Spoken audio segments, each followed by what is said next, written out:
আসসালামু আলাইকুম। ABS anti lock braking system, আবার বলা যায় এন্টি স্কিড ব্রেকিং সিস্টেম। এই ফিচারটা আসলে কি সেই বিষয়ে এই ভিডিওতে আমরা জানব। এই জিনিসটা হচ্ছে একটা এবিএস এর ইসিইউ। এই ইসিইউ দ্বারাই সম্পূর্ণ এবিএসটা নিয়ন্ত্রিত হয়। দেখেন একটা এবিএস এর ইসিইউ কত বড় হয়, এবং সবচেয়ে মজার বিষয় দেখেন এখান থেকে যে .3 এবং .4 ব্রেক ফ্লুইড আছে সেগুলো আসা যাওয়া করে।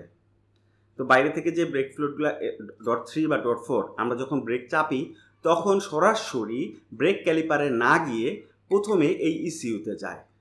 এখান থেকে ব্রেক অয়েলগুলো ঢুকে তারপরে ইসিইউ ডিসাইড করে যে সেই ব্রেক ফ্লুইড সে ব্রেক ক্যালিপারে পাঠাবে কি পাঠাবে না। যদি পাঠানো দরকার হয় অল্প অল্প করে সে পাঠাবে, আবার যদি দরকার হয় তাহলে পুরোটাই একসাথে পাঠাবে। এইভাবে একটা ইসিইউ কাজ করে। এটা একটা মেকানিক্যাল পার্টস না, শুধু এটার ভিতরে ইলেকট্রনিক্সও জড়িত আছে।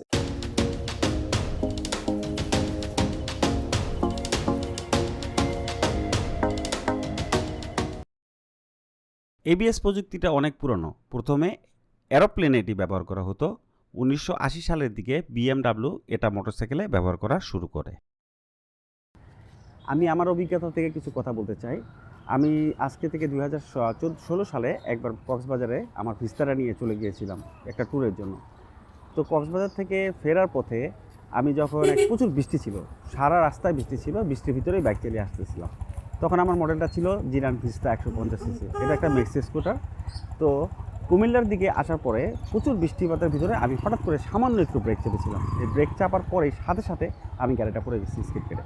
মানে আমি যখন পড়ে গেলাম তখন আমি নিজেই বুঝতে পারতেছিলাম না কেন আমি পড়ে গেলাম। আমি জাস্ট সামনের চাকাটা হালকা করে ব্রেক চেপেছিলাম।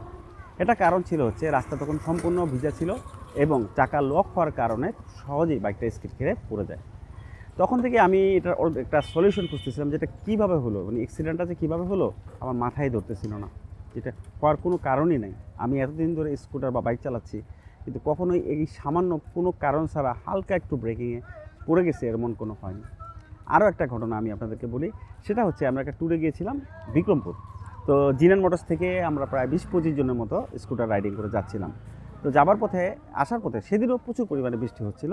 একটা লোহার ব্রিজ পড়ে, তখন আমি হালকা ব্রেক চাপার সাথে সাথে স্কিপ করে পড়ে যাই। এখন আমি চিন্তা করি যদি আমার তখন সেই সময় এবিএস থাকতো তাহলে আজকে আমার এই দিনটা দেখতে হতো না, ওই দুটো অ্যাক্সিডেন্টে কোনো অ্যাক্সিডেন্টে আমার হতো না। তারপরে আমি বুঝতে পারি এবিএসের গুরুত্ব কী। যাই হোক, আলহামদুলিল্লাহ আজকে প্রায় 4 বছর ধরে এবিএস স্কুটার চালাচ্ছি। আরেকটা ঘটনা আপনাদেরকে বলবো। আমি আর মাসুদ ভাই একজন এখন জিক্সার চালায়, আগে উনি জিনানের একটা ম্যানুয়াল বাইক চালাতেন। তো এই ঘটনাটা বেশি দিন আগের কথা না, জাস্ট 1.5-2 বছর আগের ঘটনা আমি বলতেছি। তখন ভাইয়ার আমি চিটাং গিয়েছিলাম একটা কাজে। আসার পথে কোনো বৃষ্টি ছিল না, কিচ্ছু ছিল না, কিন্তু আমার যেহেতু জেটিএক্সের স্পিড অনেক বেশি, এটা চালালে খালি শুধু স্পিড উঠাতে মন চায়। তো আমার স্পিড অলরেডি মোর দেন 140 কিলোমিটার ছিল। তখন আমি খেয়াল করলাম যে পিছন থেকে একটা শ্যামলী বাস, সে হয়তো বা ভাবছে আমি তার সাথে রেসিং করতেছি, কিন্তু আসলে আমি তার সাথে কোনো রেসিং করতেছিলাম না। কিন্তু সে ভাবছে আমি রেসিং করতেছি, সে খুব দ্রুত আমাকে ওভারটেক করার চেষ্টা করছে। তো ওভারটেক করতে গিয়ে সে করতে পারে না কোনো কারণে, সে হঠাৎ করে আমাকে কোনো কারণ ছাড়া পুরোপুরি চাপ দিয়ে আমাকে বাম পাশে ফালিয়ে দিয়েছে। তখন বিশ্বাস করেন আমার স্পিডোমিটারের স্পিড 130 কিলোমিটারের কম হবে না। তো আমি যখন বাম দিকে চলে গেলাম, অফরোড না ঠিক, ভাঙাচোরা রাস্তা, কিন্তু সামনেই একেবারে খুব সামনেই একটা ওয়াল আছে, এবং আমি তখন নিশ্চিত যে আমি অ্যাক্সিডেন্ট করতে যাচ্ছি। আমি যখন বাম দিকে চাপ খেয়ে পড়ে গেলাম তখন আমি জানতাম 100% অ্যাক্সিডেন্ট করবো। আমার মাথা একদমই কাজ করতেছিল না। আমি আমার চোখ বন্ধ করে দুটো ব্রেক জোরে চেপে ধরলাম, যতটুকু শক্তি আছে ততটুকু দিকে চেপে ধরলাম।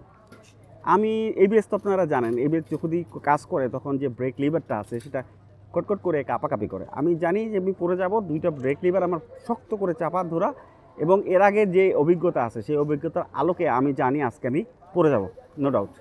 কিন্তু আমি 15-20 সেকেন্ড পরে আমি অবাক হয়ে তাকিয়ে দেখি যে আমার বাইক অলরেডি থেমে গেছে, আমার পাও মাটিতে, এবং আলহামদুলিল্লাহ কিচ্ছু হয়নি। এটা শুধুমাত্র এই এবিএস ফিচারটার জন্যই হয়েছে। সেই যাত্রায় আমি বেঁচে গেছি শুধুমাত্র এই এবিএসের জন্য। তো সেদিন আমি বুঝতে পারলাম এবিএসটা আসলে কতটা ইম্পর্টেন্ট, এটা আসলে বলার মতো না। তো এই অ্যান্টি স্কিড ব্রেকিং সিস্টেম সম্পর্কে আজকে দুইটা কথা বলবো, এটা কিভাবে কাজ করে এবং এটা আসলে আমাদের প্রত্যেকের কেনই জরুরি। তবে এবিএসের কিছু কিছু নেগেটিভ সাইডও আছে, যেমন খুব ভাঙাচুরা রাস্তায়, কাদা রাস্তায় এবিএসের কার্যক্রমটা তেমন কাজ করতে পারে না, সে বুঝতে পারে না আসলে কীভাবে এটা এই টাইমে লক করা উচিত কি উচিত না। তো এইটারও কিছু নেগেটিভ সাইড আছে। সুতরাং এবিএস অন অফ যে বাইকগুলিতে আছে, যে সুইচটা আছে, সেই সব বাইকগুলি অবশ্যই 1000 টাইম বেটার দেন আদার। এবিএস যুক্ত বাইকেরও কিছু নেগেটিভ সাইড আছে, এবিএস সারা বাইকের তো নেগেটিভ সাইড আছেই, কিন্তু আপনার বাইকে যদি এবিএসের অন অফের একটা সুইচ থাকে তাহলে আমি বলবো সেই বাইকের অ্যাকচুয়ালি কোনো নেগেটিভ সাইড নাই। এবার আসুন এই এবিএস প্রযুক্তি কিভাবে কাজ করে তা আমরা একটু জেনে নিই। আমাদের বাইক কিন্তু সবসময় একই রকম রাস্তায় চলে না, কখনো বৃষ্টি ভেজা পিচ্ছিল রাস্তা, কখনো শুকনো রাস্তা ইত্যাদি রাস্তায় চলে। তো আমরা নর্মালি যে ডিস্ক ব্রেকটা ইউজ করি সেটা কিভাবে কাজ করে, সেটা হচ্ছে আমরা যখন ব্রেক করার প্রয়োজন হয় তখন আমরা ব্রেক লিভার চাপি। ব্রেক লিভার চাপার সাথে সাথে ব্রেক অয়েল গিয়ে ব্রেকের যে ক্যালিপারটা আছে সেই ক্যালিপার কাছে চলে যায় এবং ব্রেক অয়েলটা গিয়ে ব্রেক প্যাডটাকে চাপ দিয়ে ডিস্কের মাধ্যমে বাইকটাকে লক করে ব্রেক করে। এটা হচ্ছে নর্মাল ডিস্ক ব্রেকের কাজ। এবার আসুন এই এবিএস প্রযুক্তিটা কিভাবে কাজ করে সেটা আমরা জানি। এবিএসে ডিস্ক ব্রেক বাদেও দুটো আলাদা ডিস্ক থাকে ডুয়াল চ্যানেল এবিএসে। সেই ডিস্কগুলি কাটা কাটা থাকে এবং তার উপরে থাকে দুইটা সেন্সর, দুইটা ডিস্কে দুইটা সেন্সর, যেটা অ্যাকচুয়ালি ম্যাগনেটের মাধ্যমে কাজ করে। ওই ডিস্কটা যখন ঘুরে তখন এই ম্যাগনেট সেন্সরটা রিড করে যে এই ডিস্কটা কত আরপিএমে ঘুরতেছে। দু চাকায় দুটা থাকলে সেই দুইটা ডাটাই সে সরাসরি ইসিউতে, এবিএসের ইসিউতে পাঠায় যে প্রতিটা চাকার আরপিএম এত আছে। এই ইসিউটাই মেইনলি ইলেকট্রিক্যাল যে কাজটা সে হলো ডাটা সংগ্রহ করে করে ক্যালকুলেট করে। ব্রেক অয়েলগুলি যখন আপনি লিভার চাপ দিবেন তখন এই ব্রেক অয়েলগুলি সেই এবিএসের ইসিউতে যায় মেকানিক্যাল অংশে। যাওয়ার পরে যে ইলেকট্রনিক্স অংশটা আছে সে কাউন্ট করে সামনের চাকা, ধরেন আপনি ব্রেকটা চাপছেন, সামনের চাকাটা কত ঘুরতেছে। এখন যদি ব্রেক পুরোপুরি চাপেন তাহলে সামনের চাকা থেমে যাবে কিন্তু পিছনের চাকা ঠিকই ঘুরতে থাকবে, সেই ক্ষেত্রে গাড়ি স্লিপ করবে এবং পড়ে যাবে। সে তাই পুরোপুরি হঠাৎ করেই ব্রেক অয়েল দিয়ে সামনের চাকা বন্ধ করে না, সে কাউন্ট করে যে কতটুকু আস্তে আস্তে থামালে গাড়িটা পড়বে না, স্কিড করবে না। সে ঠিক ততটুকুই ব্রেক অয়েল পাঠায় যতটুকু বন্ধ ব্রেক করলে গাড়িটার কোনো সমস্যা হবে না। অল্প অল্প করে আস্তে আস্তে আস্তে আস্তে করে সে ব্রেক অয়েল পাঠায়, আস্তে আস্তে আস্তে আস্তে করে ব্রেকটা কাজ করে। তখন যখন নর্মাল পজিশনে চলে আসে, যখন দেখে যে এখন যদি চাকা লক হয়ে যায় তাহলে গাড়ি পড়বে না, তখন সে পুরোপুরি ব্রেক অয়েলটা ছেড়ে দেয় এবং গাড়িটা থেমে যায়। এই একইভাবে পিছনের চাকাও কাজ করে। এটাই হচ্ছে এবিএসের কাজ এবং দুই চাকায় এবিএস হলো সবচেয়ে বেস্ট পারফেক্ট হবে কাজ। এবিএসটা এইভাবেই কাজ করে। এখানে ইসিউটা বড় ইম্পর্টেন্ট জিনিস, সম্পূর্ণ কন্ট্রোলটা তার হাতে থাকে, আপনার হাতে হয়তো 30% থাকবে। তো অনেকেই বলতে পারে ভাই আমি আজকে 10 বছর 15 বছর 12 বছর ধরে বাইক চালাচ্ছি, কখনো এবিএস ব্যবহার করিনি এবং কখনো করিও নেই, এটা এবিএসটা খুব জরুরি একটা কোনো বিষয় না। অ্যাকচুয়ালি এখানে একটা ব্যাপার আছে, আপনি আপনার মনের অজান্তেই এবিএসের ব্যবহার করতেছেন কিন্তু আপনি জানেন না। আমরা যখন নতুন কোনো জিনিস চালাই তখন কিন্তু সেই জিনিসটাতে আমরা অভ্যস্ত থাকি না। যেমন আপনি যখন প্রথম বাইকটাই কিনেছেন, মনে করেন আপনি ম্যানুয়াল বাইক যখন কিনেছেন তখন কিন্তু এই গিয়ার ক্লাসের কাজটা করতে আপনার অনেক সময় লাগতো। তখন আপনাকে প্রত্যেকটা জিনিস মনে করে করে গিয়ারটা ফালাতে হতো, ক্লাচ চাপার সময় মনে করতে হতো। কিন্তু আলটিমেটলি 1 থেকে 2 মাস বা 3 মাস পরে আপনি যখন বাইক ক্রমাগত চালাতে থাকলেন তারপরে কিন্তু আপনি দেখলেন যে আপনার সব কিছু অভ্যস্ত হয়ে গেছে, তখন আপনার কোনো কিছু মনে করতে হয় না। গিয়ার ক্লাস টাইম মতো আপনি চাপতেছেন, কখন চাপতেছেন আপনি নিজেও খেয়াল করতেছেন না। তো এইভাবে আসলে অটোমেটিকলি আমাদের ব্রেনের ভিতরে একটা জিনিস কাজ করে, আমরা একটা জিনিসের উপরে ইউজ টু হয়ে যাই। এবিএসটাও ঠিক তাই, আমরা অনেকেই ম্যানুয়াল বাইক চালাই, তো আমরা যখন ব্রেক দরকার হয়, এবিএস সিস্টেমের ব্রেকের দরকার হয়, তখন আমরা অটোমেটিকলি আমাদের বাম হাত দিয়ে বা ডান হাত, বা আমরা বাম হাত ডান হাত অথবা পা সব কিছু অটোমেটিক বুঝে যায়। যখন ব্রেক করার দরকার হয় তখন আস্তে আস্তে ব্রেক করি এবিএসের মতো। এটা আসলে আমাদের মাথার ব্রেনে অটোমেটিকলি কাজ করে। তো আমরা নিজেরাও জানি না যে আমরা আসলে এবিএসের মতো কীভাবে কাজ করতেছি। কিন্তু এটার একটা সমস্যা আছে। সমস্যাটা হলো যখন খুব ইমার্জেন্সি সিচুয়েশন চলে আসে, আপনার খুব জোরে গাড়ি চালাচ্ছেন বা খুব ইমার্জেন্সি ব্রেক করতে হবে, তখন আমাদের এই ব্রেনের যে এই ফাংশনটা কিন্তু ঠিকমতো কাজ করে না। তখন আমরা বুঝতে পারি না যে কী করতে হবে। তখন বেশিরভাগ মানুষ ঘাবড়িয়ে যায়, তখন জোরে দুটো ব্রেক চেপে বসে থাকে। কারণ কি, তখন ইমার্জেন্সি সিচুয়েশন, তখন ব্রেন সিগন্যাল দেয় যে আমার এক্ষুনি এই মুহূর্তে বাইক থামাতে হবে। কিন্তু সেটা তো ওইভাবে ঘাবড়িয়ে গিয়ে যদি আপনি ব্রেক চাপান, সেই ক্ষেত্রে অবশ্যই আপনার ডিস্কটা লক হয়ে যাবে এবং আপনি পড়ে যাবেন, স্কিড করবেন। এই সমস্যার সমাধানের জন্যই এবিএস প্রযুক্তির দরকার। কারণ এবিএস ব্রেকিংটা তো আর আপনি করতেছেন না, এটা করতেছে আপনার মেশিন। এবিএসের যে ইসিইউ ইউনিটটা থাকে সেই ইউনিটটা আপনার হয়ে ব্রেকটা করতেছে। তো আপনি যখন ইমার্জেন্সি সিচুয়েশনে থাকেন তখন কিন্তু আপনার এবিএসটাই অটোমেটিকলি ব্রেকিং করতেছে, আপনার আর কিছু করতে হতেছে না। আপনি তখন যদি ঘাবড়িয়েও থাকেন তখন সেই ক্ষেত্রেও কোনো সমস্যা হয় না।